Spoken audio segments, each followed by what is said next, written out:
allegiance. I pledge allegiance to the flag of the United States of America and to the republic for which it stands, one nation, under God, indivisible, with liberty and justice for all.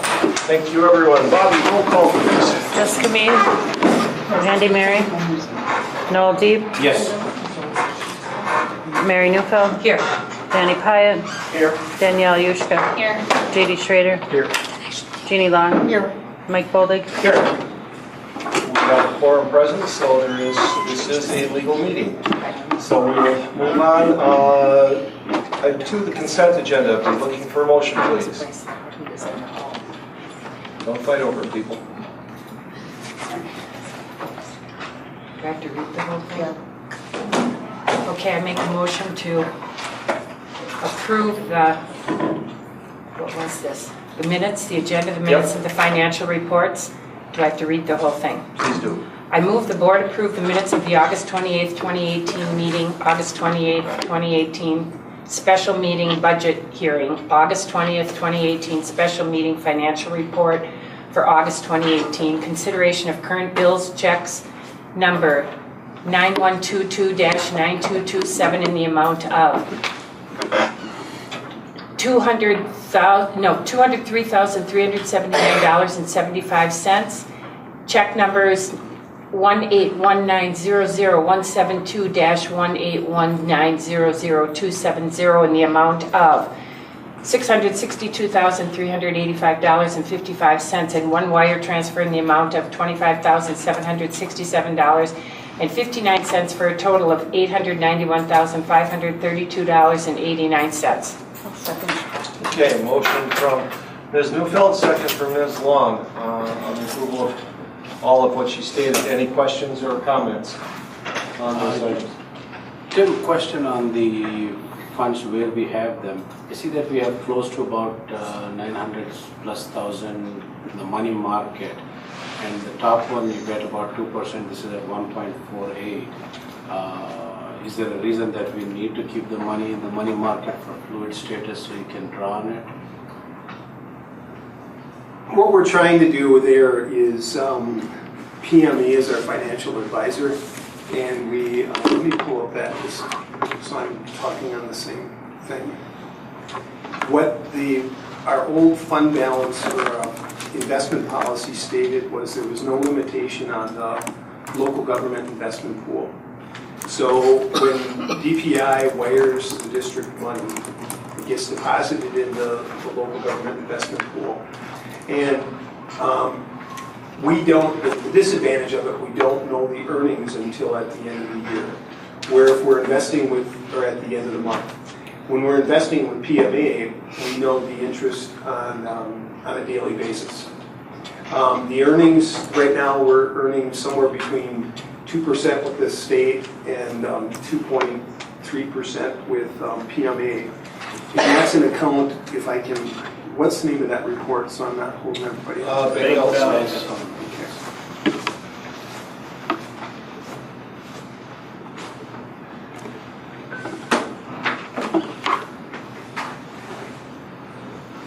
And your question is with which one?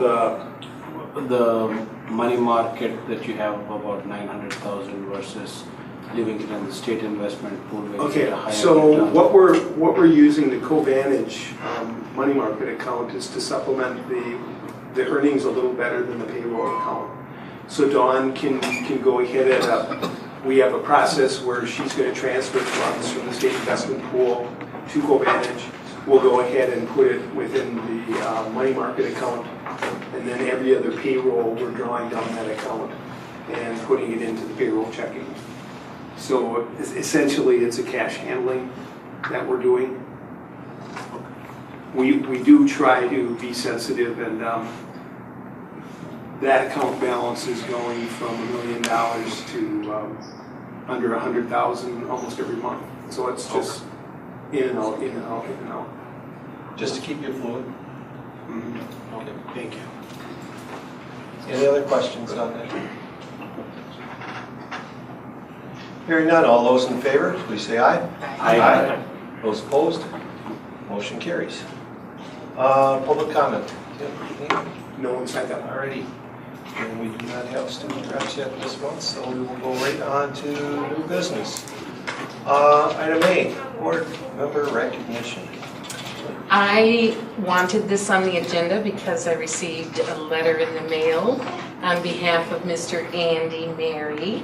It's the first one in my tenure as superintendent, where as a board member, he reached level 2, but Mike will explain more of the specifics. Yeah, School Board Association has, you can achieve certain levels for being in attendance at different events sponsored by them, whether it be seminars or the state convention or all kinds of things, and you get points for them. And you accumulate points, and I think Jeannie's got a level 5 already from her time in Bowler and her time here. I think I'm in level 3 or 4 right now. I think you're at 4, Mike. Yeah, I think I'm at 4 now. But it's just a way to recognize board members for their service and for that. And I think when you hit level 5, you also get some recognition from the State School Board Association. So congratulations, Andy. Yes. You will be getting probably your pin or something tomorrow night, I think. Tonight. Could have went today. Could have went today. Yeah. Good thing you didn't do it. Yeah. We're glad But you're here. really, just for Mike and Jeannie, for those of you who don't know, to get your level 1 is like, I don't know, 50 points or something, level 2 is 100. But then when you get up to 3 or 4, they make you get about 150 points to go to the next level. And you get 1 point for meeting or what? State convention, I think you get 20. 20. You get like, if you're going to it's a meeting that goes over a couple days, you get 3 there and you get their stuff. I got a couple extras early on because I was on state committee for policy resolution for a couple of years, so that kind of didn't hurt either. But it's just a way showing your continuing your boardsmanship and your education and board and understanding stuff. So it's kind of a nice deal. So congratulations. Yeah.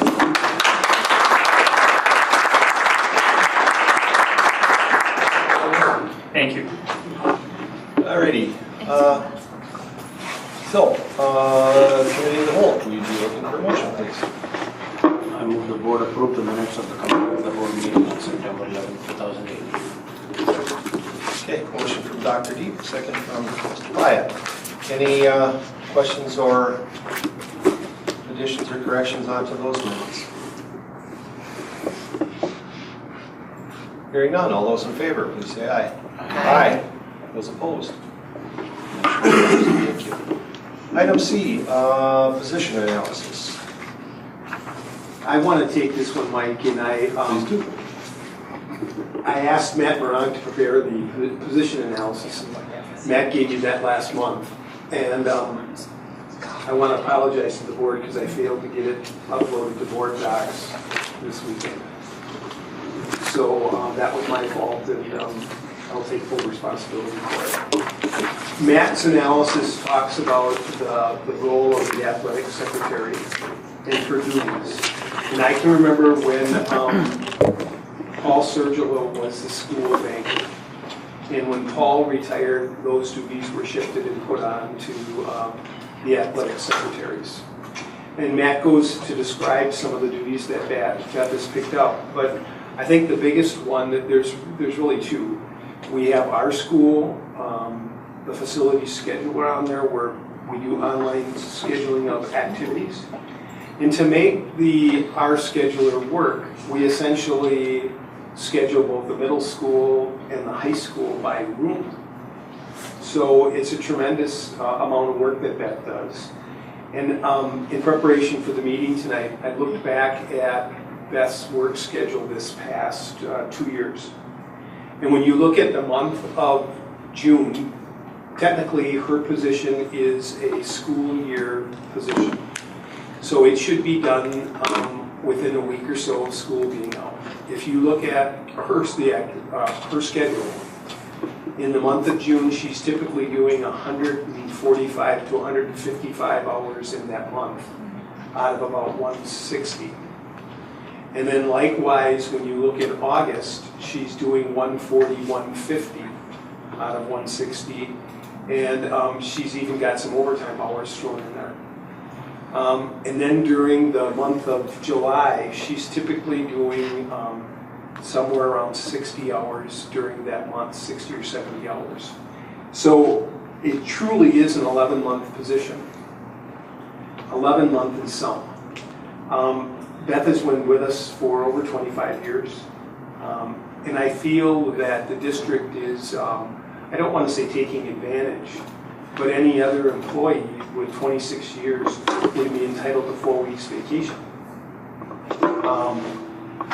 So it's certainly a year-round position, and it warrants consideration to be full-time. And our recommendation is that we make it a 12-month position to include, she would get an additional holiday and then vacation pay.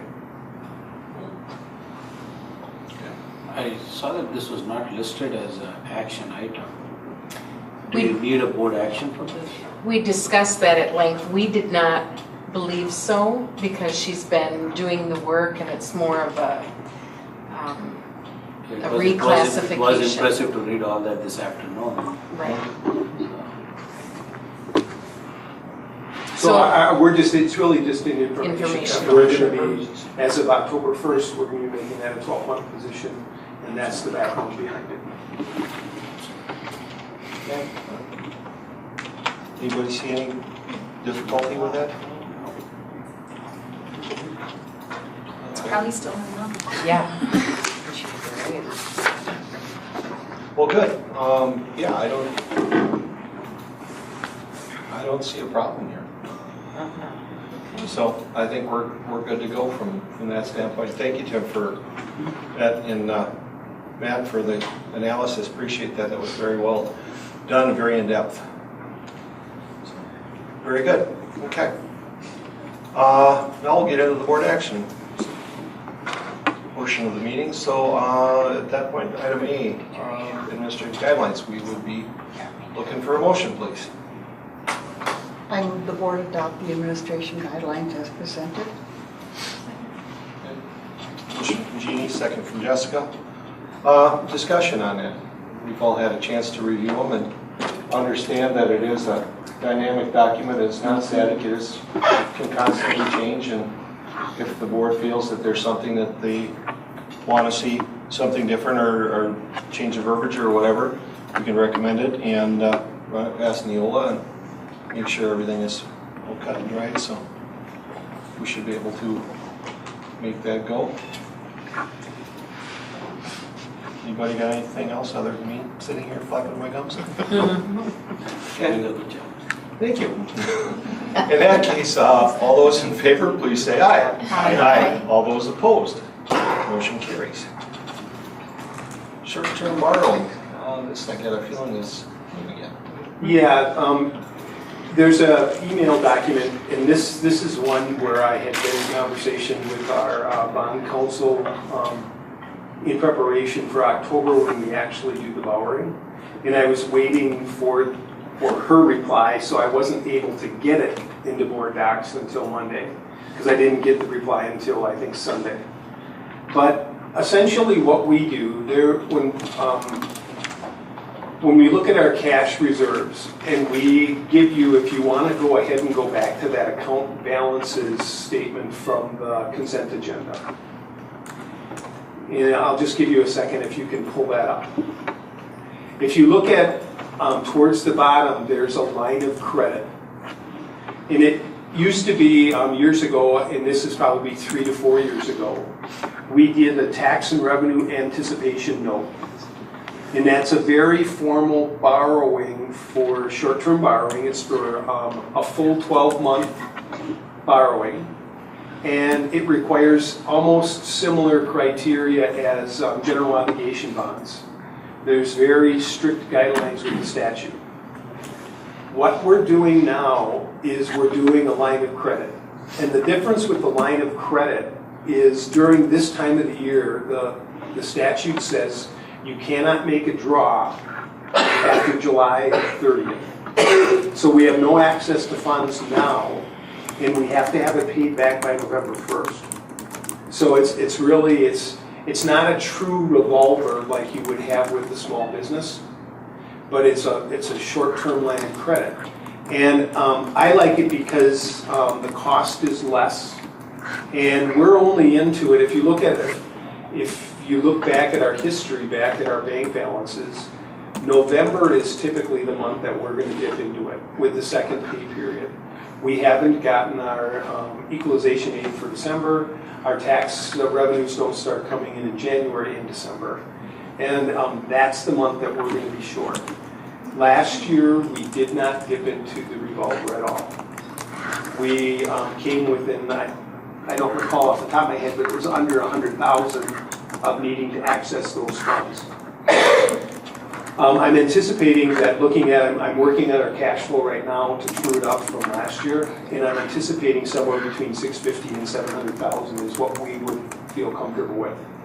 Our net payroll is under 400, and then we probably have tax and garnishments and all the other stuff associated with payroll for another 150, 200,000, and we're doing that twice a month. So I feel very comfortable asking for 500,000. That would cover one payroll. Allison talks in her discussion about the differences between a borrowing that bond counsel renders an opinion on and one that they just facilitate. And I'm suggesting that because we're using a line of credit and not a tax and revenue anticipation note, that we go with just having her assist us with making sure our documents are accurate, but she's not going to review all the detail in the signatory pages and stuff that the board president and the clerk, I think, sign off on. Wouldn't be nearly as detailed. You know, I'm comfortable doing either one, but like I said, it's not the same as a general obligation bond or a tax and revenue anticipation note. So my recommendation would be to have Quarles and Grady assist us, but not necessarily render an opinion.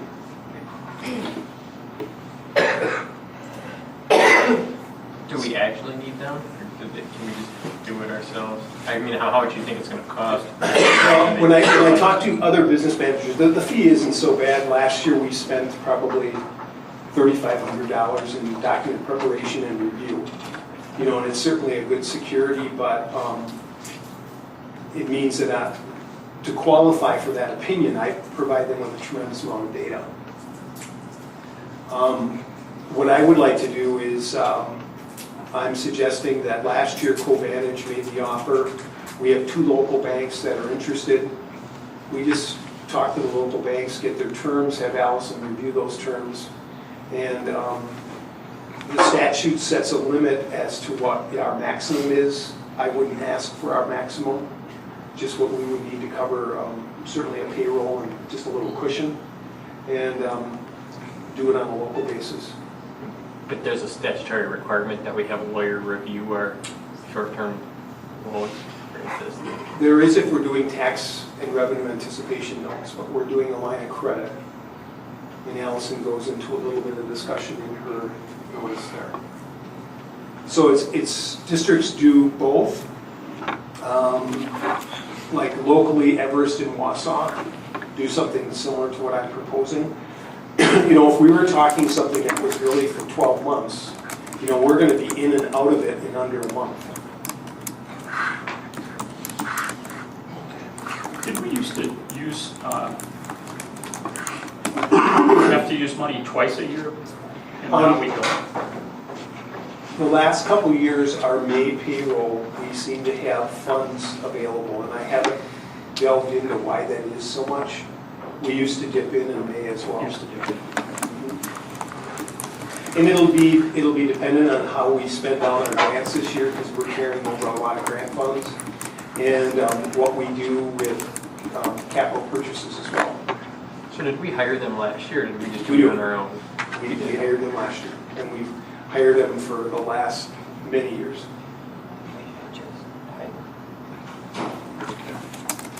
So then, do we need to do an approval tonight for them for?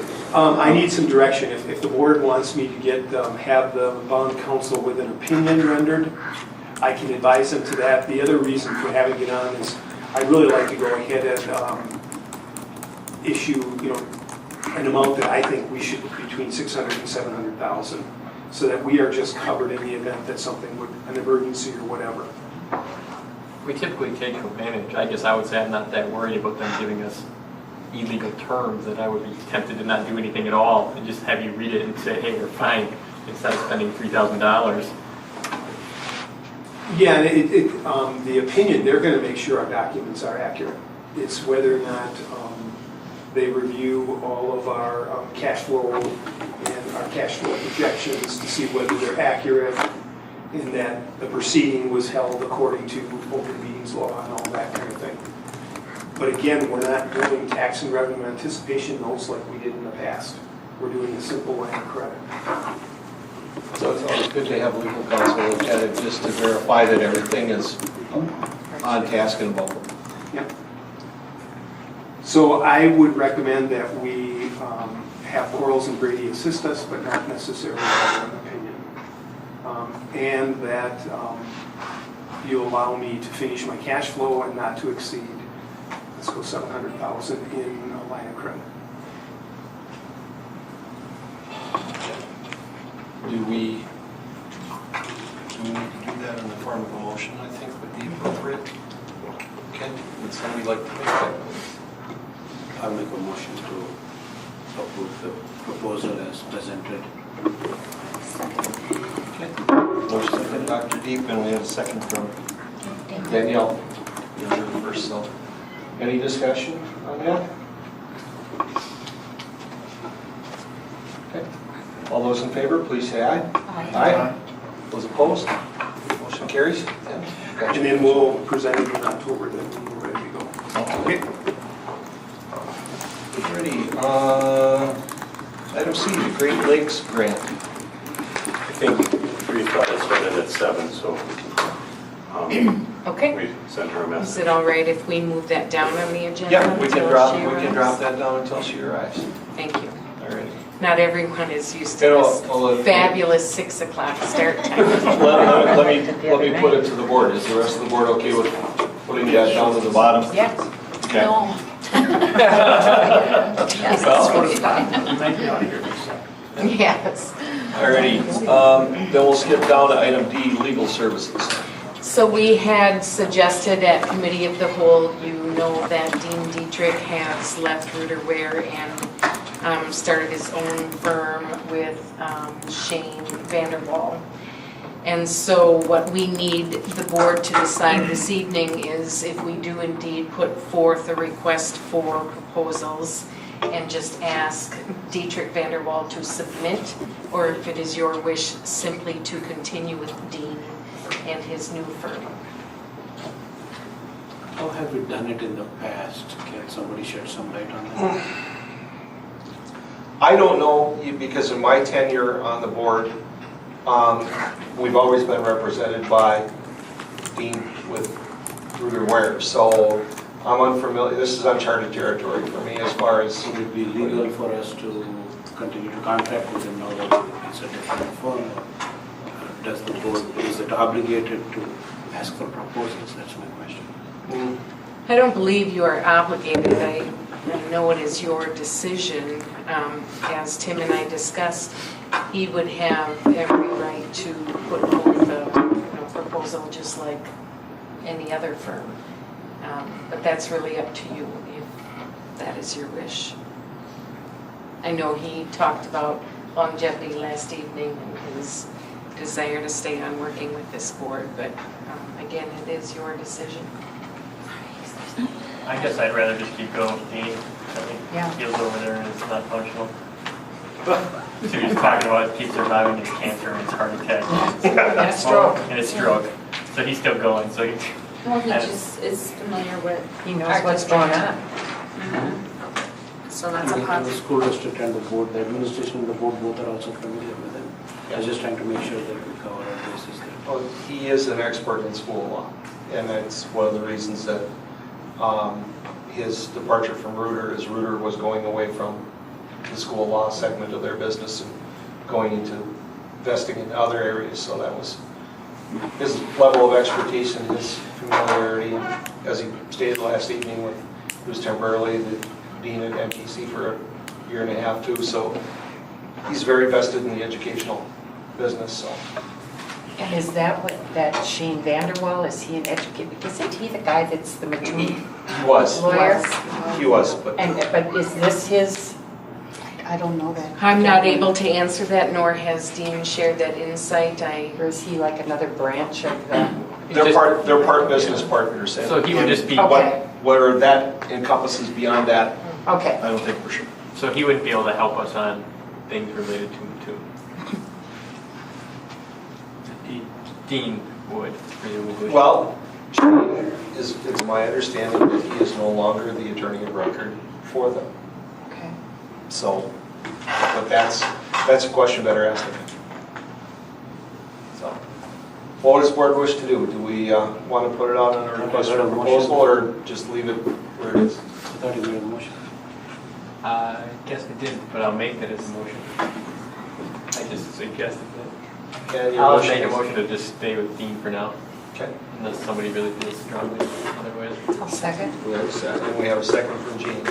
Any discussion on the motion about retaining the services of Andy Pick as the school attorney with his new firm?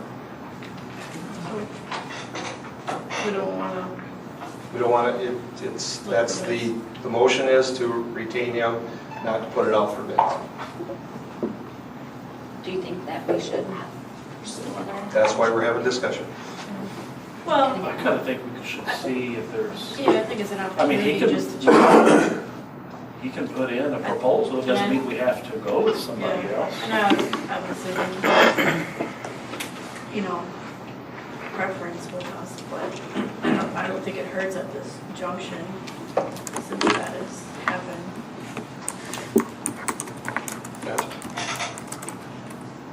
Are there any other people like in the area that are school law type lawyers? Isn't that what we'd be looking for, somebody with school law? Every January I go to a seminar put on by Davis and Kilston, and they're school law. And where? They're from Green Bay. Green Bay, okay. And they're really good too. Well, whatever. Do you have any suggestions, Jessica or Danny? No, I don't know, I'm just saying, let's put out a proposal and see if there's anything available, This will be a time to look and see. Not saying we're changing, I like Dean. I haven't been around him as much as some of us around the table have been, but see what's out. This would be a great Well, time. And you might be, financially, it could be a cost savings. Yeah. I mean, there are the same a services. number of lawyers that come to the school convention, the school board convention in January, that they're there and obviously they want to run the business. How do you put something like that out so that they even know to bid? That would be a Tim question, I think. Just do an RFP. Yeah. And if nobody, Right, but how do you mean, you post that on your webpage or what? Or I you think send we out do an letters to invited, we small- do an invited bid, as well as advertise. have we ever done Where do this? you advertise? In Is there a your- site? Yeah. Prior to Dean, it was Ron Rutland, and What's the name of so I think this is my 18th or 19th year we've been with them. With Ruder Ware. I had worked with Dean from my Wausau position as well, and Wausau used Ruder Ware for the majority of their business as well. I do not know what their decision has been. Okay. Well, the motion on the floor currently is to retain Dean. So if you're looking at putting out his request for proposal, when it comes time to vote, you would vote no on the motion. If you want to leave it as with Dean and retain his services, then you would vote yes on the motion. Just so everybody's clear. Okay. Any further discussion on it? I think we should do a roll call vote. Bobby? Jessica Mead, No. Andy Mary, Yes. Noel Deep, Yes. Mary Newfeld, Yes. Danny Pyatt, No. Danielle Yushka,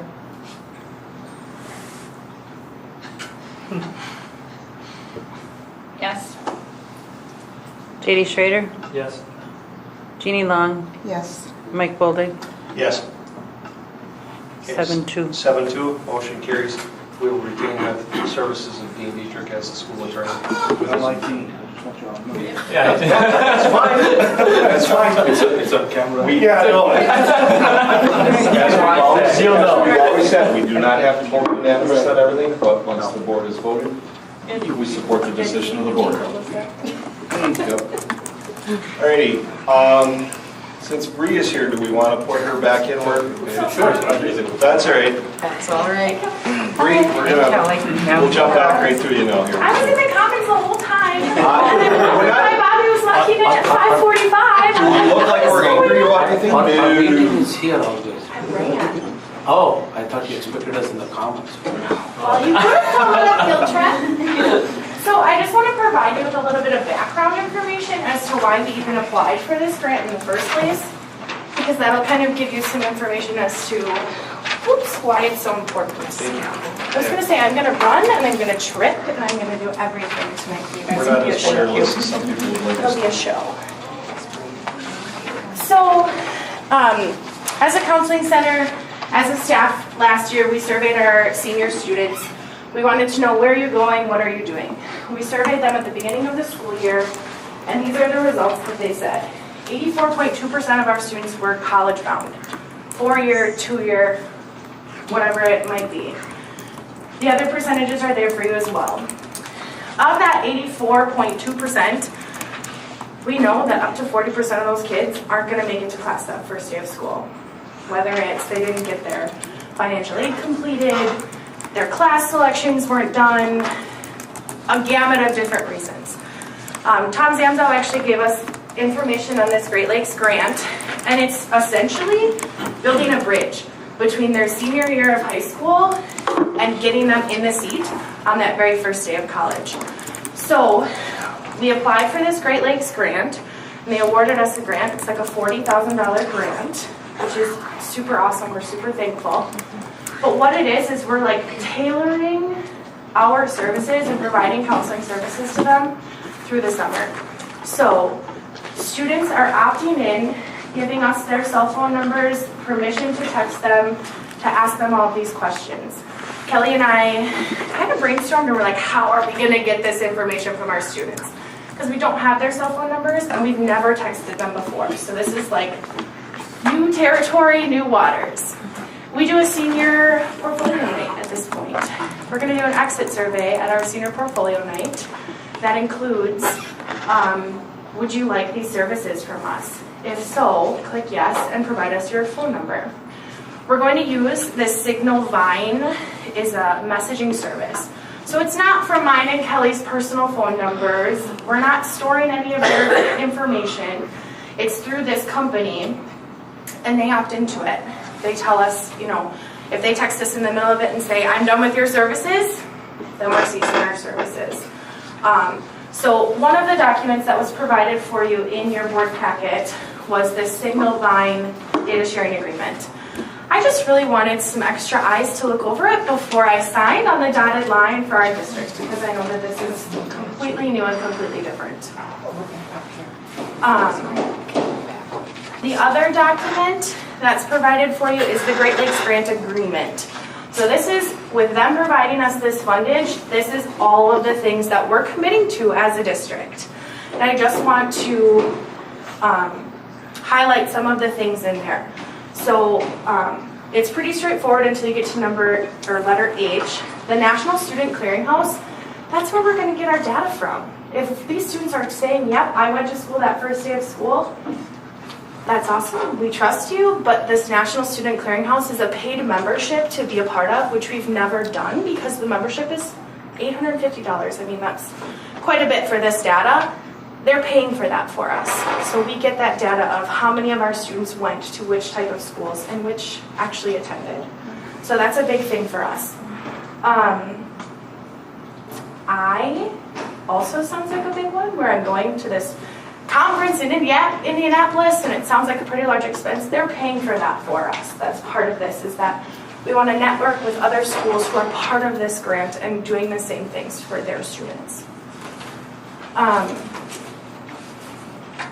don't have much else for you besides I need to talk to Dr. Sprague about maybe being my signer if we agree on this grant. I want to just make sure that all of our bases are covered, but we're still serving our students to the best of our abilities. And I don't want, Ms. Levesque and I have always said, you can always reach out to us, we're always here. I terribly check my email like it's my job. Even over the summer, I just do it. But we don't want to lose our students in those 3 months. We want our students to be successful no matter what their path is. So we just hope that we have your support for this grant and to continue going with this. So you said you're paying 850 or 875 for the service. What are you doing with the rest of that 32,000? Good question. Yeah, because I don't see it anywhere. Oh, I could have provided you that. That would have been a good definitely looked idea, like- right? Yeah. So part of the grant fundage is going to pay administrative costs. So Dawn Schrader and Lori Leiterman have been helping us through filling out forms and stuff. We can actually use some of the funds to pay them for doing that for us because it's extra work. Part of it goes to the project coordinator because I will be spending time outside of the school day working on collecting all of this data, getting the reports together, etc. Kelly Levesque and I will be putting in a lot of hours over the summer because we'll be the staff members that will be manning this. That grant goes to pay our wages for the summer instead of that coming out of district funding where, I put in for curriculum hours this summer. Next summer I probably won't do that because this grant will be covering some of those things. The conference is one of them, and it's a 2-year agreement. So some funds we get for this school year, and then we're going to continue it the next school year. So it kind of comes in 2 phases. Some of it is paying for the Signal Vine service, where all of those messages are sent in the correspondence between there. I will provide the school board, a detailed breakdown of what the money is being spent on. I apologize, I didn't do that. No, I'm just curious because, Yeah. so as I read this today, it says that it's going to hire and train staff to man this. So now you said that you don't get the text. Who will be sending and receiving the text from the text then? Kelly Levesque and myself will. In bigger school districts, they have to hire staff because they recommend about 100 students per counselor to do it. Well, in our district, we have 205 students in our senior class right now. So Kelly and I are it, If we have an influx or, we would be hiring more staff and training them on how to do it. And that's also something that the grant funding would pay for. So how often will you communicate with them? If you start texting them at the beginning of their senior year? It depends. Some students might need our services every week over summer. Have you turned in your financial aid? Have you gotten your classes selected? Some students, we might message them and say, have you done everything or are all these papers in? And they might say, yep, I'm good to go. So we're really going to tailor it to these students. If I have a student who's going to Ripon College, I'm going to say, Ripon College's housing paperwork is due X day. Have you gotten that filled out yet? And that's kind of our goal, is to make sure that all of our students' needs are being met, not just our NTC students or Stevens Point, etc. So the 2 of you will have to basically be looking at each college requirements, deadlines, etc. Or is there a text or something that you'd get from those places reminding you that the deadline is? We've got a couple databases to kind of help us out in our counseling world. We're not searching on every single school's website. We have some books in the counseling center too that actually lay out some deadlines for us. But our students don't always look at that, and our parents aren't seeing that a lot of times. As much as we can put the book in front of them, the information doesn't always translate. So the 40 grand on that, that So- sounds like not fun. Realistically, a lot of what you and Kelly are going to be doing is you're going to be reminding kids, hey, this is due this day, this is due this day, this is due this day. So you're going to kind of help mom and dad out and make sure the kid gets off to school the right way. And the summer data is true, we've seen it for years. That 40% is probably pretty close to what almost every school district sees. But we're one of the first ones to implement this. Do you think the So- kids lie and aren't originally accepted, and that's why the numbers are so bad? Or do you think it's really they're accepted and do not go? one of my good friends' child was going to Point and almost just totally dropped out. And then decided to go to tech. So, I mean, I was really good with one of my really good friends. So, yes, maybe. But I think some of them just get really distracted over the summer and realize, hey, I'm working and I'm making some money and I don't want to give that up. And they'd rather be working than going to school. Who wouldn't want the money over going to school? So National Clearinghouse, will they tell you right away, hey, these people are accepted? They have a number on that clearinghouse, which is pretty sweet, and that number carries with them through the clearinghouse and then it tracks them on whatever school that they go to. The clearinghouse is awesome. We try to track that data for years, but it's so expensive that this will be kind of fun to actually see where they're going, where they actually end up, and if it'll track if they actually graduate too. So it's pretty cool data. So you can check on every year? The clearinghouse is awesome. Yes. Yeah, You if can we track them subscribe each to year. that every year, we have access to that data every year. They're paying for it for the first 2 years for us, and it's something that we would absolutely like to continue. But we want to show you how effective this can be to prove that we really want to continue this. I guess for $850, we probably would have told you that you should have subscribed for the last 10 Yeah, years. I know, Yeah, but now we have this really awesome grant. It's an opportunity to get the data and then come back and enlighten us all Yeah. with how it works.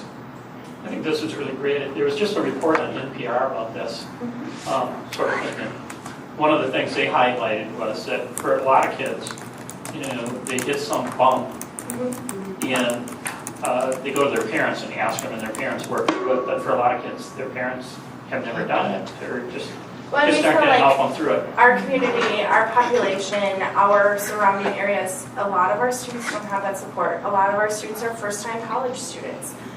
Their parents don't know. Yeah, if you so. haven't done it yourself, then it's hard to help the Exactly. kids. And they don't know where to even go to look and go to ask these questions. So I feel like if Kelly and I can be there and kind of play moms for a little bit this summer and help our kids through, I think that would be really, really awesome. And I for our think students. you're right, for a lot of them, it's just a little reminder, when you get this done, I haven't done this week.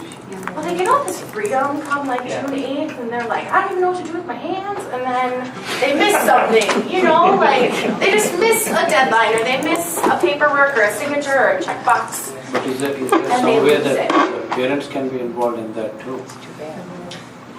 I'm sure we It's could a have really another good little question. text number in there. Yeah.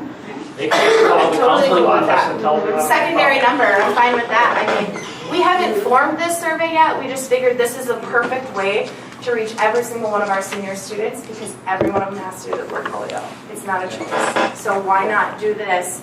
I mean, we're gonna like ramp up our teachers to sell this for us. We're gonna sell it. I mean, we're gonna be like the cheerleaders, the Great Lakes cheerleaders. Do you To think try it to- would be morally wrong to require them to sign it? I don't know that I can do that. I don't know. You guys are the school board. I don't The other know. school districts didn't really have an issue, the kids wanted to. You know, we didn't hear that out of the other webinars that we were listening to. The counselors loved it, they had really good contact with them. I don't know how big of an issue it's gonna be. Because at that moment, like in May, they're pumped up to go, they're pumped up to get out of here. You know, so I don't know if we're gonna have that issue, but we'll find out. Our office the past 3 weeks has just been a revolving door of transcripts and applications and everything. They're not afraid to come to us to ask for help, and that's what we want. So I think if we continue this, it'll just be another avenue that they can come and ask us for help. And they're comfortable with you. I mean, they've been working with you for how many years? And Is so it we were just- trying to keep it with the two of us. because Just the of that. two of you? Yeah. This year we transitioned to Kelly and I being the 10 through 12 counselors. There's a And Heather Heather's Sweeney. 8-9. Yep, Heather Sweeney's up there, so she's helping us. But it's nice that we can even focus a little bit more on our students. How did you pick the app? Did the grant suggest that particular one or? The Signal Vine? Yes, that's the one that the grant uses. So they kind of didn't really give us a choice. They got it laid out really nice. What? Security with the, Yep, everything's confidential. I mean, in this document it says like they cannot, is that what you mean? yeah. They can't share anything without our permission. Like, I mean, the agreement lays it out pretty nicely and says, we're not doing anything with this information until you tell us we can. So, Sounds pretty solid to me. so for running up here, I had my ducks in a row. Yeah, you did well there. The little quackers calling you. Okay, well, thank you. I really appreciate your support on this. We're gonna run with it. I think it's gonna be really great. Good job. Thank you. Item, We already got it. I just, before I signed this agreement, before I literally signed that dotted line, I wanted to make sure that my board supported me, so our board supported us. We do. yeah, Thank you. well, yeah, I agree with Dr. Deep. I think I'll we make a can- motion to accept this offer that we proceed with it. Okay. Second. We have a second from Mary. Dr. Deep, any further discussion? I don't know if it's necessary since we've heard everything, so. That being said, all those in favor, please say aye. Aye. Those opposed? Run with it. Thank you. Thank you. Thank you. Alrighty, now we're back on to item E, the cheer team. Mr. Schofield. Mr. Bowling, I'm going to interrupt. And Mr. Marak, I'm sorry. Schofield. Our cheer coach, Connie Schussler, was supposed to be here, but I think that she didn't see that it was switched to 6 o'clock either. So I'm asking if we can push it down, and if we can't, we'll definitely provide what we have. Okay, we'll let her ride for a little bit until. Thank you. If they don't make it here in time. Yeah, we'll get it for them. We'll get her done. Alrighty. Then we'll jump to item F, liquidated damages. So the last time we discussed this agenda item, the board expressed the desire for us to go back to the drawing board and stick with either a percentage or a flat dollar amount, but wanted a differential between teacher contracts and admin. So that's what you see there. The dates remain the same, but then respectively for the 3 different dates, the admin liquidated damages would be 50% higher up to 83% higher than teacher contract.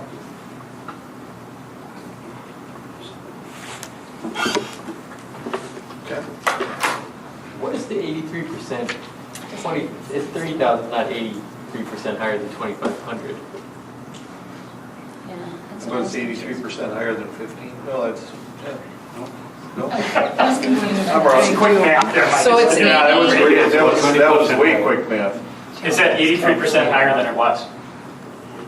Now, hang on here. No. Tim's calculating. Tim, are you calculating? I don't, that's the first time. It's like a panic. I have one more. Did you just put that in? Well, let's- Say They'll be impressed You know what? with 83%. So they're higher. Let's not worry about the percentages. Let's worry about the numbers. No, if you tell us what it is, Julie, if you know. I'm going to look right now at another doc. It is 15, 13, and 20%. Compared to the others, that's what the other, even compared to the previous one, it's 50%, 30%, and 33%, and 20%. So the numbers are backwards, basically. Oh, Yeah. okay. Yeah, the Because second, it's, third. the 83% is of the 500, right? Yeah, it should be up to 2,500. so Thank you. There we go. There's 50%, Figuring that out. Glad we got mathematicians in the room.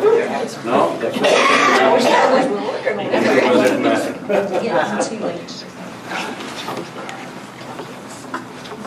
Will, does this, Again, it's another attempt to balance the wishes of the board. does this meet the criteria we set forth? Do we need a motion? I would think we should probably have one, yes. I'll make a motion that we accept liquidated damages. Without the percentages. Okay, we've got a motion from Andy and a second from Jeannie. Any additional discussion on this? Yes. Let's say an administrator or a teacher comes and they say, please don't make me pay the damages. Are we going to end up like having to vote and do all that? Or is this going to be in stone? They resign, this is what they pay.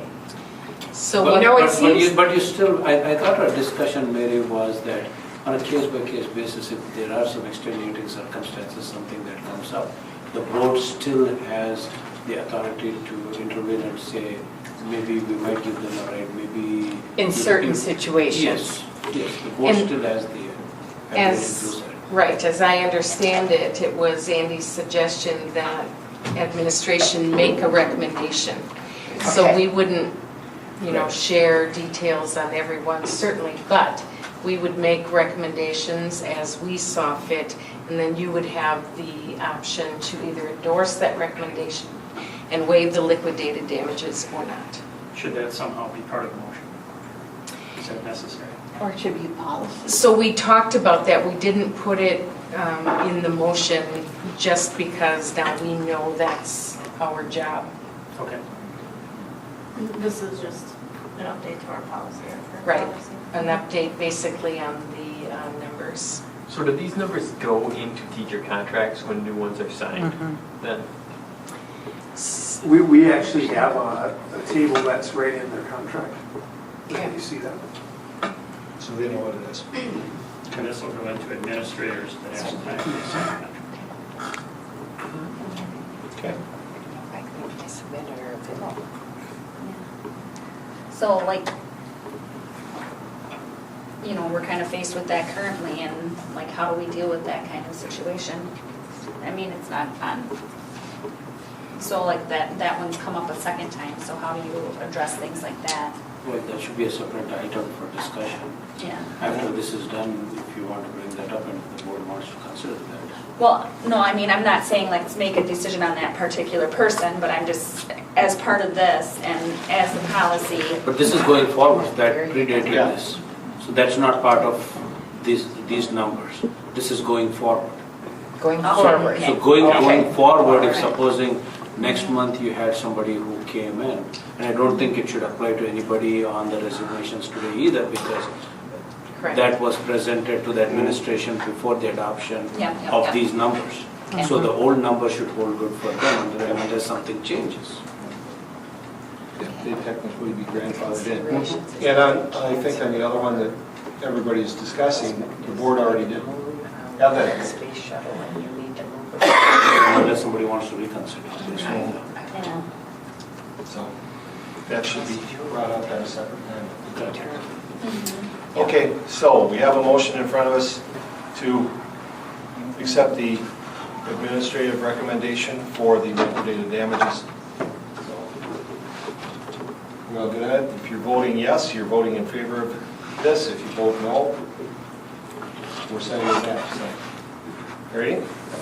I think we should probably do a roll call on this one to make sure that we've got the vote recorded. Bobby? Andy Mary, Yes. Noel Deeb, Yes.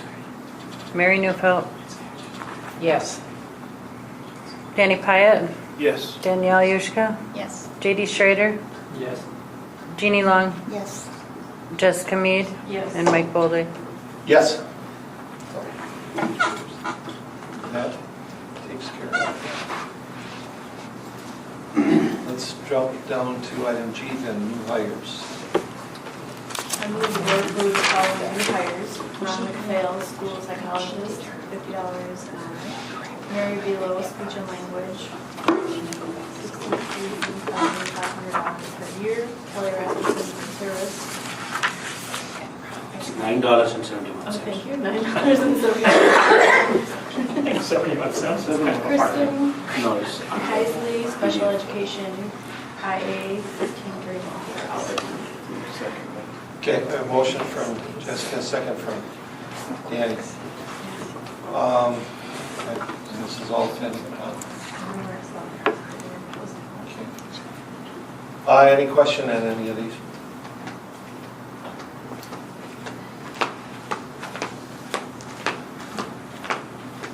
Hearing none, all those in favor, please say aye. Aye. Those opposed? Motion carries. Should we jump into the cheer team stuff since the coach is down here, or are we waiting It's for? kind of coming Are we waiting for Connie yet? There's two, yeah. Okay, so we'll wait for Connie to get here. It's 7. Then we will be Item H, resignations. I'll be looking for a motion, please.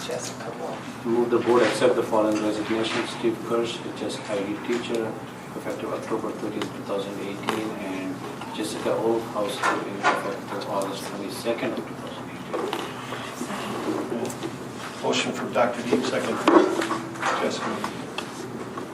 What position, excuse me, what position was Jessica Wolf in? Custodial role at the middle school. Okay.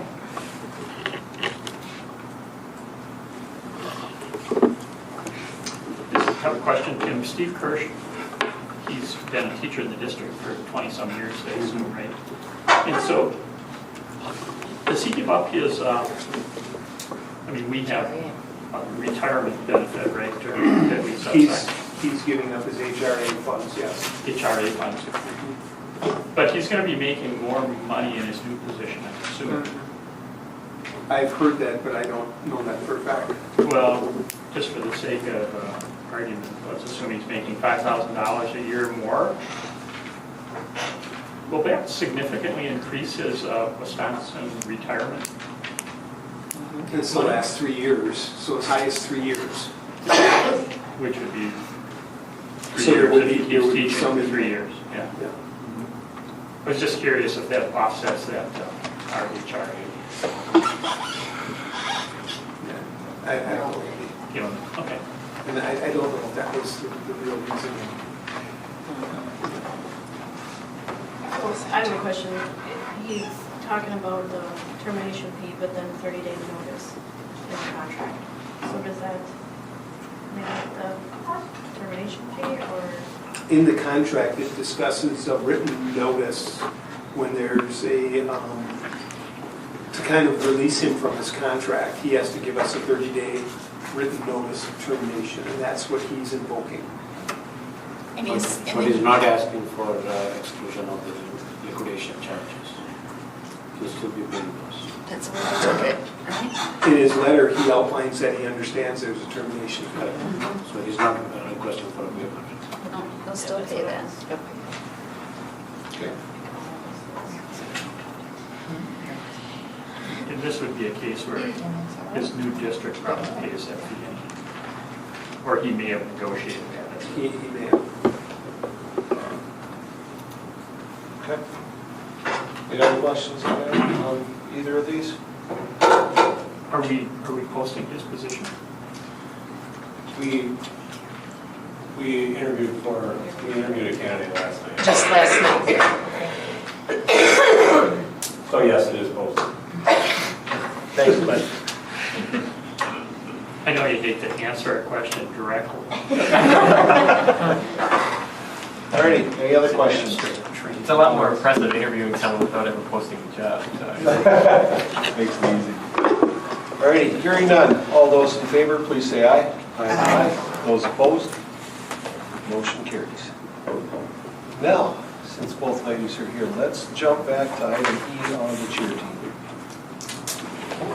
I'll let Matt discuss most of it, and I can answer any questions as well, because this started 3 years ago, and Matt was the athletic director 3 years ago, and so he can explain some of the background and stuff, the knowledge of it. So 3 years ago, Heidi and Connie were also at this meeting, but they had proposed that we start up a cheer team for the fall and our winter sports. And so they started up 3 years ago, started with football, and then got into some basketball, some wrestling, some hockey, some things in the winter. Back 3 years ago, we didn't have anything in place as far as, you know, the creation of new clubs, adding new clubs, removing clubs. There wasn't really any policy set in place. So when we talked 3 years ago, nothing was really approved or set in place on how we wanted to come back. But we did say back, and Tim, correct me if I'm wrong, that we would revisit the cheer and dance team. And so that's where that's why we're here tonight. And I know that Connie and Heidi kind of wanted to go through kind of what they've done in the past 3 years, and kind of go through their numbers, their participation numbers, and then we wanted to propose something to you on what we feel would be appropriate to move forward with. So if you're okay, I'd like to hand it over to Heidi and Connie and have them just go through kind of what the last 3 years have been in their realm, I guess you could say. So we're gonna release. Okay. Well, the dance cheer team has entertained and created annual Red Rock spirit in various ways at sporting events, like Matt had said, football, girls basketball, boys basketball, girls hockey, boys hockey, and wrestling. So we tried a whole bunch of different things. They were decorating student lockers and decorating the commons. They even made small treats for the players, using words of encouragement even on football banners as they run through them. We also did community service, volunteering at the food pantry. Team supports the student body with their cheers, and then and we've been working hard at this, getting them to then join in with us too, and it's actually working out pretty well. Because they didn't know what dance cheer team did or whatever, so that was kind of strange to them. Because we haven't had one for quite some time, so we just really wanted to begin that annual spirit, annual pride thing up again. Let's see. And then we involve the community with cheers and various dances like jump around the third quarter, we get everybody, we haven't got anybody out of the stand yet. We're working on it. Yeah, we're working on that one. But anyway, they really seem to like it. We also cheered for the first day for Teachers Welcome Back, not this year, but last year.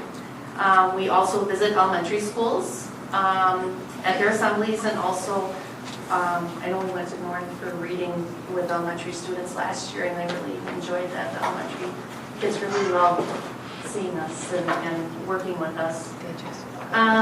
Also, we work with elementary students in offering 2 youth dance cheer camps. So we did a basketball one and a football one, and wow, we got lots of good results with that. Lots of kids, lots of happy parents, lots of happy little kids wanting to be cheerleaders later on. So just the excitement was really fun to be able to have for the district and such. And they also perform like at the basketball halftime football. And then also we have been working with the band with some dances and such, with band songs and also the fight song. We want to do more and more with that fight song so people know more of it and can join in. So we've entertained with dance routines, cheering, stunts, and tumbling. So we've got a variety of everything. I guess we've heard several awesome reviews from community members, and it appears that the coaches, I don't know, but maybe you can say something, are pretty happy for the cheerleaders to create more Indigo spirit, for their players and also for the community as a whole. So our halftimes are nice, even though you don't watch them. We'll show you the video later. Exactly. But look at the positive side, the crowd is still there when you come back. It does create a very good environment. Oh gosh. But with talking about lettering, we've seen lots of different thinking with the students. They're really wanting to participate. We hear that sometimes our winter is not so big, but that's because we have like gymnastics that takes a lot of our girls. And this is open to boys too. And we did have a little boy do our youth football camp, and it was just so cute. Anyway, so hey, we're open. We would like to have guys come out too and help us with our stunts and things like that. But so anyway, and then also with the play, the spring play and such, it's just too hard to handle having, cheer and that, and so we did kind of discuss with Matt at the time and such too, that it probably would be a good thing to make sure that they're in one thing rather than, because we tried the first year, big summer and swimming and tennis, and what do you do? So, we were lenient and, and so we were trying to work with the coaches and such. But anyway, so we've done tons of things, and I just really think that they've been very positive for, you know, the school, the community, and just the growing, you know, sense that there's more things out there for kids. I mean, if they don't want to do sports, and I mean, yeah, we view ours as a sport, but just another fun thing that you can do for the community, you know, through the schools and such. And I do have to say too that, you know, some of the students who come to us, I can't say that they may have trouble with their studies and things like that, and we try and work together to talk with them, and Matt's been very supportive, and Tom is very supportive, you know, of talking with them and such, and I just think that it's really neat to see that even if they have life struggles, family struggles, things like that, it's really neat how they grow from one season to the next. You know, yes, in their abilities, but just in their being positive, and also being a role model, and just the confidence that they gain within, you know, dancing and stunts, and just being out in the crowd, or, you know, to the crowd, is just remarkable. Is this instead of cheerleaders?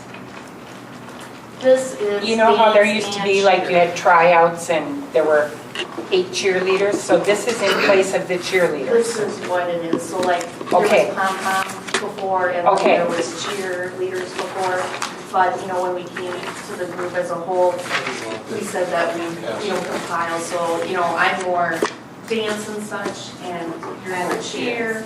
Okay, and stunts, so. and then do you have tryouts, or can Yes. anybody join? Yes. Yeah, we did, the first year we did tryouts. Uh-huh. We had like almost, what, 45 kids or something like that that did. It was So humongous. we definitely needed a tryout then. Right. And then after that, we say we're tryouts, but we picked up everybody because we didn't have like huge numbers. We were at like 24 one time or something like that. So And how then we many didn't do you have- able Then to- we didn't have to cut anybody. How many do you have this year? 12, we're at 12 right now for the football season. But the best part about with our group is everybody thinks, oh, we had one girl today when we were dancing, she's like, well, how come one girl, because they were watching it, because we were in the comments, and she's like, well, how come she does a big toe touch and the other one doesn't? And I'm like, because she just doesn't know how, so we just give her something else. And she's like, I thought you needed to know how to do backflips and toe touches and this and that. And I'm like, no. You know, I'm like, we have girls that they don't jump. You know, they're there for lifters. I'm like, we need bases and things like that. And so that's starting to finally get out a little bit more, gosh, with just being on year 3, that they're realizing, hey, you don't have to know how to do the splits to be in this group. Right, so, and we kind of tailor what we're doing to what group we have, because there are times where, you know, we can do hip hop or whatever with certain groups, and other groups are like, I don't know too much about dance, but I might know more about cheer, so we teach them. You know, it's not like we just say, oh, can't do it, you know, but we teach them, and they do really well, they do learn a lot, so. Cool. My job on the team, other than, I think he does most of like my paperwork and stuff like that, but I do the finance part of it. So our big thing is what we want to propose to you guys to get under the umbrella of the high school is our insurance, and then we have to go through the Anaco Recreational Foundation in order to get like our license for like non-profiting and get a checkbook and everything running. So right now that just for our club alone is like $358 per year. And then we had to get insurance because we had to have like over $1 million policy.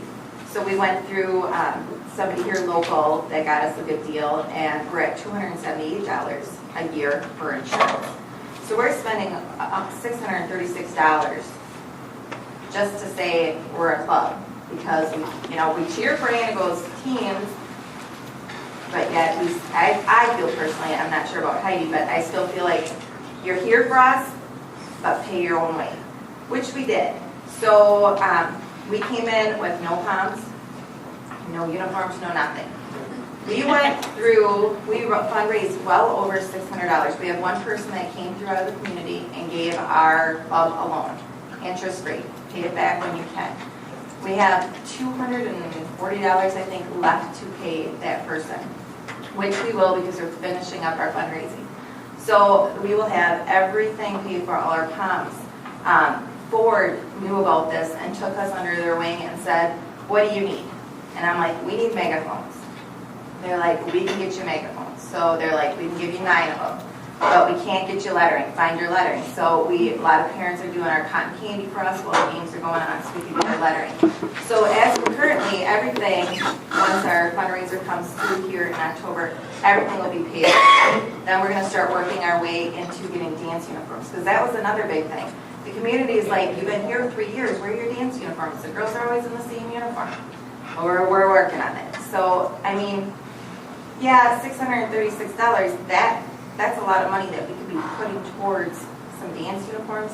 Our poms already were on year 3, and they're not looking like us, you know? So that's like $1,000 right there. So, I mean, even though if we're proposing to come and get under your umbrella for like the insurances and for our checkbooks and things like that, I mean, it's not like we're not going to fundraise, because, man, we have ideas galore that we want to do, and there's equipment that I want to get, and I mean, gymnastics has been very supportive of letting us borrow their mats for tumbling and things like that.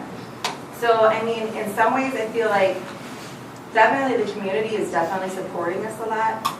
The school, me personally, I feel like it's like, we want you, but we're going to push you back a little bit. Come forward, no, push you back a little bit. That's how I feel. The community is the opposite way. They're like, what do you need? What are you doing? What else you got going on? I have a couple other businesses that are already asking. I'm like, well, we have dance uniforms that we want to get, you know, and stuff like that. So I guess I would personally like to see us get under your umbrella already. I mean, we got the lettering, which is great, and that definitely helped more girls come on out, instead of saying they were going to be a manager for a sport, because they really don't know how to do all these like extra things. They realize you don't have to tumble, you don't have to do certain things. We will work with you to make the team look good. So that this is their way. We have, what, 2 seniors? That this is their only way that they're going to letter. So they're making sure they're for practices. I do have one girl that came back this year. Her mom said she's got to go out for football again. She really, last year her grades were through the roof. Then she stopped cheering. Grades went down. She's hanging around with the wrong crowd. She's like, you got to get her back in there. You guys are positive role models for them.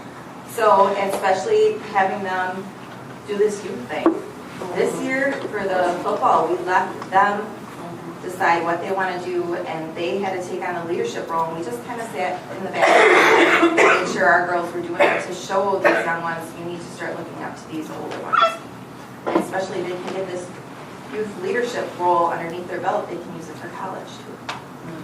So that's kind of what I'm proposing. I don't know what Matt and Tom's got. Yeah, guys, please. So we're proposing again, like Connie and Heidi stated, they would fall underneath. Right now, they basically use the name Antigo High School. They follow the activity code, and that's basically it.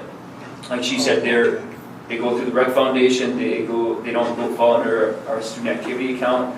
They haven't lettered. They're not paid advisors or volunteer advisors. So yeah, they have been doing it for 3 years. What we're looking to do is bring them under our umbrella, where they would be our fall and winter coaches. So fall football, and then in the winter, obviously sometimes there's basketball, wrestling going on the same night, or vice versa. So they would probably pick up 4 to 5 events for basketball, 4 to 5 for hockey, 4 to 5 for wrestling. Okay. With that being said, we're proposing that we have one paid coach, but they can split contracts. So it would fall under our 4.5% balance of a $34,000 base salary, which would be $1,500, or $1,530, sorry. They would also, when they come under, instead of going through the Rec Foundation, they would fall under our umbrella to be a student activity account here. So they'd have an opportunity to run 2 fundraisers, just like any other club here. But they would get a student activity account book, and all their finances would run through us. And that's basically in the lettering and the and the pins and things would come through us also. They would still follow the activity code, they would still sign everything, they'd have to go through concussion protocol, all those things would fall under us now. And so that's what we're proposing, and then I have a document here about creations of new activities and clubs for the future, which we definitely need to address because of the situation we have here, so that we can address future clubs and activities that are proposed day in and day out. What did we do with, I vaguely remember Brian talking, because this must have been before I was. So this is what was shared 3 years ago, but nothing was ever. Nothing was it was discussion, but it was never in place. So if you can see, it talks about, first off, it would need administrative approval, and then a written proposal from staff, coaches, students explaining the club and its ability to enhance student life and culture, kind of what Heidi and Connie talked about. Then that club would be a pilot program for 3 years. So does it sustain the numbers? Does it meet enhancing student life and culture? Does it meet those expectations? Budget-wise, fundraising, scheduling, competitions, facility use. Again, the ladies are often practicing in the commons just due to field house being booked up, and they've been very flexible. They can get in there, they get in there. Correct me if I'm wrong, you're probably practicing 3 times a week, roughly, just because of field house, commons use. Probably like homecoming, they might go maybe 4 or 5 times a week. Yeah, exactly. So they switch it up a little bit. Basically, they would then provide a list of jobs and job duties. So what are your job duties as coaches? Just like any other, so got a football program, constitution, bylaws. So what are your expectations of your athletes? And provide that constitution. Does our school budget afford? So can we afford to take on another club? Can we afford in the athletic office to take on another set of 15 to 20 individuals that may participate in that club? Liability, again, kind of what the ladies had talked about. And then will the club be subject to the same evaluations as existing clubs and programs? And then the last one, no other teams or clubs are pilot programs at the same time. So if we have one pilot program going, we wouldn't have another one. We would take it one step at a time, because if we didn't, we could have 4 to 5 in 1 year coming up. So I'll just give you, again, a brief background. Since I was in that job for 6 or 5 years, I probably had 15 to 20 different people come up to me and say, we want to start Bird Club. We want to start Electrothon. We want to start just a variety amount of clubs. E-gaming sports is huge. And these kids come up 6, 7, 8, 9, 10 people at a crack that want to start something. Electrothon was huge when, Tim, if you can remember, Dave Kura wanted it, and he had 10 to 15 kids that wanted to do it. What is Electrothon? They're basically building this car that runs on, yep, exactly. And he wanted to do something like that. He had 10 to 15 kids that were ready to rock and roll with it. But we really hadn't had anything in place. So a lot of these kids are meeting right now as a student-led group with a supervisor, so they're just meeting and talking about things on their own. There's no funding, they're not competing. There's a lot of different things out there. Kids are interested in doing those things, and we need to come up with a process so that if we are adding all this stuff, where do we find the money, the time, the resources to do that, and what are we doing with the clubs that may be struggling also? So hopefully that. Where is track right now? Say that? Is track piloting? Is that who came? No, that's. So TRAPA is just, there again, they fall under using our name, but they take care of everything on their own. They follow our activity code, they use our Annual School District as a name, but That's it. They run all their funds through them. So they're a Other club. funds go through them. So they're But not, they're, yes, a recognized club. but they are not in pilot program. Well, that's not technically, but, I mean, that's. It's a gray area that we're that's- trying to get rid of Correct. to make sure we can have, okay, are you piloting? Is this, because I would like to see that as well, because that is what you just said, like going to Patsy. Well, now they're doing the same thing that the cheer has been. They're using our name, they're doing this, but are they piloting for the 3 years to become, school affiliated, or are they just going to sustain a club? And we have other clubs. We have our swim team. We have, girls hockey. And those are all clubs for us right now as well. So girls hockey, no letter? No, they let her. Club's letter. They let her.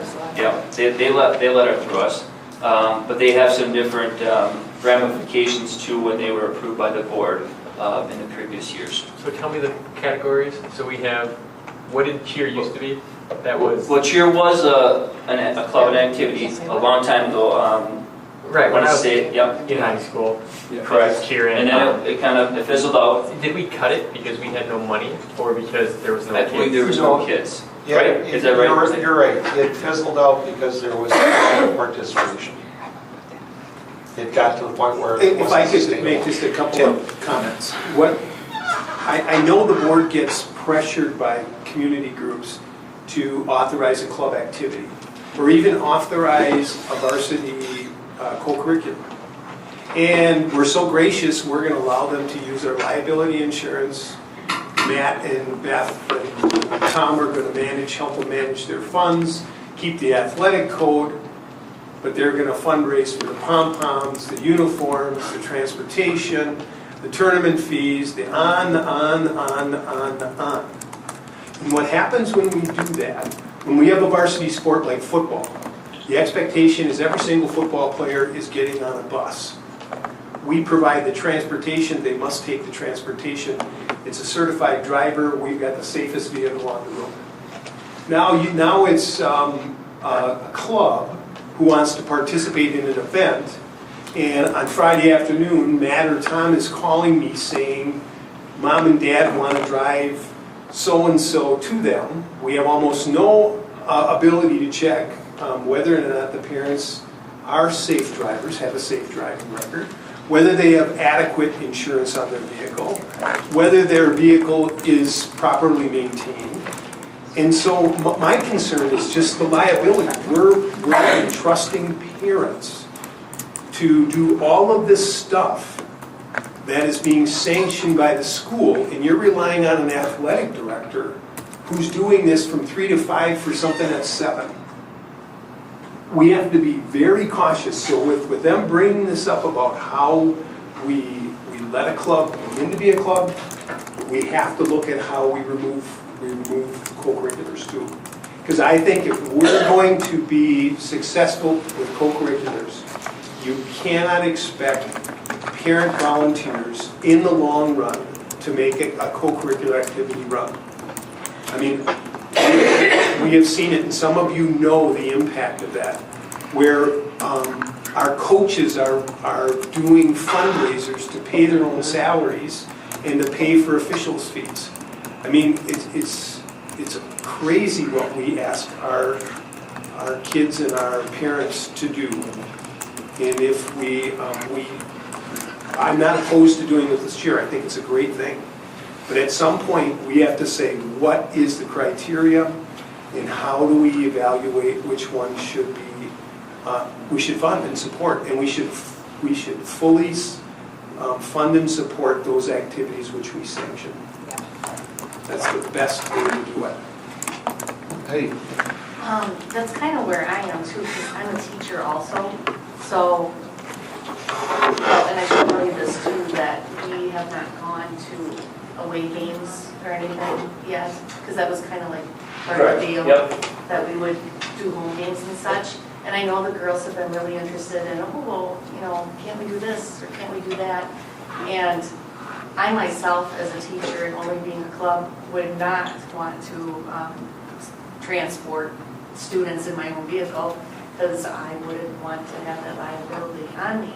So, I mean, like the golf team, they go in a van, an impersonation, okay, a suburban type of thing, and the coach drives, correct? Correct. And anyway, so that would be something that we would be looking at, I mean, as in something like that.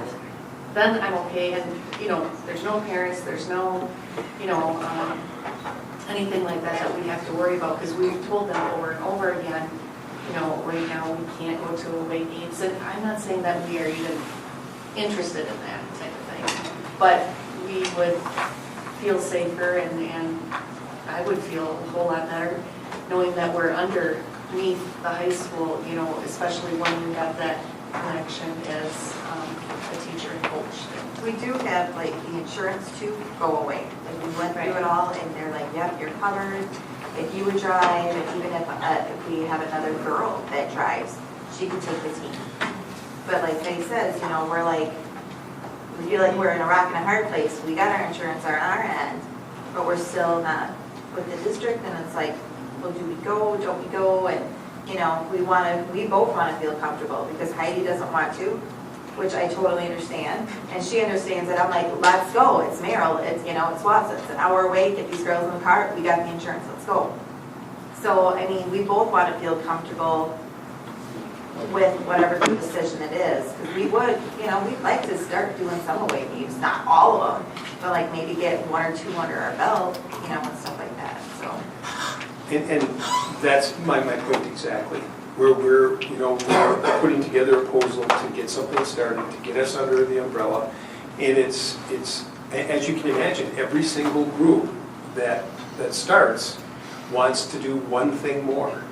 And then when we talk about transportation, that's a vehicle that's provided by our bus contractor, where a total DMV evaluation of the driver is there. We know the maintenance record of the log. We've got a $5 million liability policy over the top of that. But then then it becomes, with dance prior to this, they were doing Midwest regional tournaments, and all of a sudden, who's paying for the van to go to the tournaments, and the registration fee, and we need a procedure in place to set what the boundaries of the clubs. And just one other thing, and you have to realize too that, you know, going into this, we knew that we have to combine dance, whatever you want to call it, drill, team, and cheer together. So I can't cannot honestly imagine either Connie doing it by herself or myself doing it by myself with what we have, because there's no way. There's no way that we could do everything we're doing with one person. And that's not even, it's not even the skills I'm talking about. I'm talking about the paperwork, the money, and everything else. You know, I said to Matt, I'm like, holy cow, to start this whole thing. I mean, you know, plus, you know, your job, my job, type of thing. So, you know, who knows? I mean, we would just like to home games, maybe a couple away games, and, you know. So they would do their home games, football home games, basketball, hockey, wrestling, and then if the team could make it in the playoffs and we had a fan bus that we could work out where they could jump on and go with, that's one way we could provide transportation to them. Otherwise, that would be worked out through the athletic office on getting there. But otherwise, the games they would remain working the home games, just and not traveling. That would be our recommendation. And if travel was involved, again, it had to come through the athletic office. But Tom, to see if we have a fan bus available that they can jump on, or a different way of alternatively getting them there without using their personal vehicles, or other kids transferring other kids there. Would we be able to, like, if we have our fundraising money, to get like a bus? Absolutely. And stuff? Absolutely. Because Yep. we've looked at that too, I'm like, well, it don't cost so much, you know, stuff like that, but we want to make sure our uniforms are all paid off. Yep. Start doing that. And that would be, Then again, we the would conversation that you have, but yep. Then we would have a decent person, like you say, that DMV went through it, they got the city out. And really, the board is asking some questions up here, and I must agree with them. There's really tonight not really any action that we're being asked to take, other than the fact that we're going to have to start reviewing this and really sit down with, have administration and take a look at this and start developing the policies and I'd like stuff. to see that on maybe the whole agenda for Yeah. next month. I think Because we- I don't know why, I was under the understanding that we had squared that away. Yeah, so we appreciate everything that everybody said tonight and gave us a lot of information, but I really do think that this needs to come back to the committee of the whole meeting next month, and where we can sit and have some meaningful discussion on it and see what we can hammer out. But you're essentially, Numbers and everything. Yeah. essentially $2,000 or so, what'd you say, 1,500 divided by Well, 2 for the according coaches? to the pay scale that we have for co-curricular, cheer advising is already placed under level 4, so there's different levels, all based off of 34,000, and level 4 is 4.5% of 34,000. So for a 0 to 2 experience of coaching would be $1,530, and then 5.5% for 3 to 5 years experience of coaching, which would be $1,870. So, we work with those for them, since this started 3 years ago, as a pilot under Dr. Misfeld, and then through Dr. Tim, and now Dr. Sprague, like, it was, proposed that we would be able to have them come under the insurance and have one paid coaching position for cheer. I guess I don't have a problem with approving that, but I would feel more comfortable that we get this. I squared think away first I'd like to see that before numbers up going front, forward. not just sprung at the last minute here, so if we can provide that ahead of the next meeting. Absolutely. An action item, then. we Let's can- put this on the agenda for the committee of the whole meeting for next month, and then give you a few weeks to get all the data together for us. Yeah, the plan for exiting clubs as well. Yep. Are there any clubs you're thinking of wanting to exit at the time? Is there like if you have less than 5 kids, or I have no idea, That's- no coaches? Yeah. Or could we get a list of all the clubs that, I mean, see That'd be what's out there? interesting. I can bring a list of all the Well, clubs. I don't want to beat the dead horse here, I know we're way over time, but I'll just, like SAD, everybody knows what SAD is, right? It's been a volunteer club with us for a long time. And those people have put in a tremendous amount of time, and they've volunteered since I've been here. Key Club, volunteer position, has just done it. Those are some of the ones that are recognized by Indigo High School those are just volunteer people. And I'll tell you, like SAD and Key Club, students, parents, people in the community don't want those clubs to go away. But it's extremely hard to find people to work a club or a sport when they're paid, let alone to try to find someone to do all that work when they're a volunteer. So those are just some of the other clubs that we have right now that have students involved. But we don't have a paid advisor for them either. And somebody actually is like, we were not going to advise her for SAD, and then there was somebody that stepped up and is going to do it because they wanted their cords for graduation. So it was important to them, so they I mean, it's, We haven't eliminated Antigonian. Antigonian was our school newspaper, but we didn't have anybody to take on that position. We searched extremely hard. We've asked numerous staff members, and we didn't have anybody take it on. But we were able to get one of our teachers to jump in kind of a similar role, and she's doing a literary journal, and so it's very along the same lines. So we've taken that position, just moved it to something that's very similar. So we've done that in the past. But Tim, you got extra money for all these clubs? I mean, kids. That not actually means no. We know. Kids, I mean, I'll leave it at this. Kids want to do things, and there's so many different things. I mean, I can rattle off 100 different things. Lacrosse, bird club. I mean, I could keep going on. And it goes like this. I could tell you one year there's really good numbers in this club, and then it goes down a little bit, but then it spikes after 4 years. So, but somewhere we gotta figure out where's the line, where's not the line, and where do we go, because we don't have the staff to do it, and we don't have the budget to make all this stuff happen. I wish it was where we didn't have that problem, but we gotta figure something out. Okay. Well, let's go back to the committee of the whole with this, and we'll see what we can hammer out. Okay? Thank you all for your presentation. Appreciate it. We will jump down to the final item on the board action for this evening, which is donations. So we will be looking for a motion, please. We move that the board accept the following donations. William Johnson and Beth Bacchus, $1,000 for the Navokan School Forest. William and Beth Bacchus, $2,000 for the Navokan School Forest. Johnson Electric Coil, $10,000 for the Navokan School Forest. John and Jamie Myers, $2,500 for the Aquatic Center Diving Board. Daniel Jackson, $500 for the Navokan School Forest. Andy Ursula, $662, $350 for softball. Women's Beer League, $205 for softball. And Bobby Brown, $87.40 for District PBIS/field flag purchase. Total donations of $17,642.40. And Dr. Deep and Danny with a second. Once again, our community has stepped up and really helped us out again, so we appreciate every one of them. What kind of club is Women's Beer League?